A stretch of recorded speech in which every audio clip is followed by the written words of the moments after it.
ইটভাটায় carbon নিঃসরণ শূন্যে নামিয়ে আনতে লক্ষ্মীপুরে পরিবেশ বান্ধব কার্বন পিউরিফিকেশন টেকনোলজি সিপিটি ব্যবহার করা হচ্ছে। পরিবেশ রক্ষা এবং জলবায়ু পরিবর্তনের চ্যালেঞ্জ মোকাবেলায় এটি একটি অন্যতম মাইল ফলক বলছেন গবেষকরা। লক্ষ্মীপুর রিপোর্টার শাকির মোহাম্মদ রাসেলের পাঠানো তথ্য এবং ছবিতে ডেস্ক রিপোর্ট।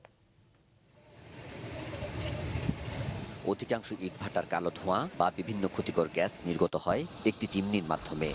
তবে কার্বন পিউরিফিকেশন টেকনোলজি সিপিটি ব্যবহৃত ইটভাটার ধোঁয়া ও গ্যাস মূলত মাটির নিচে টানেল হয়ে পর্যায়ক্রমে 8টি চেম্বারের মাধ্যমে ফিল্টারিং হয়ে পরিণত হয় বাষ্পে। এর ফলে ইটভাটার কার্বন, নাইট্রোজেন ও মিথেনের পরিমাণ প্রত্যাশিত মাত্রায় কমিয়ে আনা সম্ভব হয়েছে বলেন প্রযুক্তি উদ্ভাবক আলী হোসেন। যে ইটভাটাগুলি আছে ওরা কি করতো, সরাসরি ধোঁয়াটা উপরে ছেড়ে দিত। তো ওই ধোঁয়াটাকে আমরা টানেলের মাধ্যমে, এখন আর সরাসরি উপরে যাবে না, ওটা আন্ডারগ্রাউন্ড টানেল হয়ে প্রায় 8টা চেম্বারের মাধ্যমে ফিল্টারিং হয়ে জিরো কার্বনে সাদা শীতল বাষ্পে পরিণত হয়ে জাস্ট শীতল বাষ্পটা উপরে ছেড়ে যাবে, যার কারণে এখানে methane, carbon die oxide, nitrogen oxide, socks এবং নক্স এগুলি যাতে সরকার অনুমোদিত যে সহনীয় একটা মানমাত্রা আছে এর নিচে থাকে। মূলত আমাদের টার্গেটটাই হলো জিরো কার্বন করা। বায়ু দূষণ রোধে ইটভাটার পরিবেশ বান্ধব এমন প্রযুক্তি কার্যকর ভূমিকা রাখতে পারে মনে করেন বিশেষজ্ঞরা।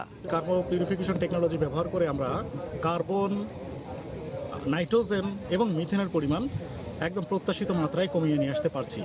এটি হচ্ছে এই প্রজেক্টের সবচেয়ে বড় সফলতা, যেটি অন্যান্য প্রকল্পগুলো চাইতে অনেক বেশি আশাব্যঞ্জক এবং আমাদের পরিবেশের কথা বিবেচনায়, পারিপার্শ্বিক মানুষের কথা বিবেচনায় অনেক বেশি ফলপ্রসূ হবে আগামী দিনে। সম্প্রতি লক্ষ্মীপুরের রামগতির চর নিয়ামত সুইচগেট এলাকায় বকশি ব্রিক্স লাইন ইটভাটায় সংযোজন করা হয়েছে এই প্রযুক্তি। সিপিটি ব্যবহারের পর থেকে ভাটার ধোঁয়ায় ফসলহানি থেকে মুক্তি মিলছে, কমে গেছে রোগ ব্যাধি বলেন এলাকাবাসী। ধুমার করতে গিয়ে আমরা অনেক কষ্ট পেতাম, শ্বাসকষ্ট নিতে অনেক অসুবিধা হতো। এখন যেভাবে সিস্টেমটা করছে এখন আমাদের জন্য অনেক ভালো হয়েছে। এখানে যে ধোঁয়াটা যাইতেছে এটা কিন্তু এখন একদম কি সুস্থ ধোঁয়া, এটা কিন্তু কোনো সমস্যা হয় না। গতানুগতিক বিলকুল যেটা আছে আমাদের দেশে ওগুলোর সাথে এটা পরিবেশের অনেক পরিবেশ বান্ধব। গাছপালা, গরু, ছাগল সব কিছুর জন্য উপকৃত হবে, জমিনে ফসল হবে। আমাদের কৃষক ভাইরা কৃষি ক্ষেত করে আপনার প্রতি কোনো ক্ষয়ক্ষতি হবে না। 2021 সালে ঝালকাঠির আলীনগরের একটি ইটভাটায় পরীক্ষামূলকভাবে প্রথম ব্যবহার করা হয় সিপিটি।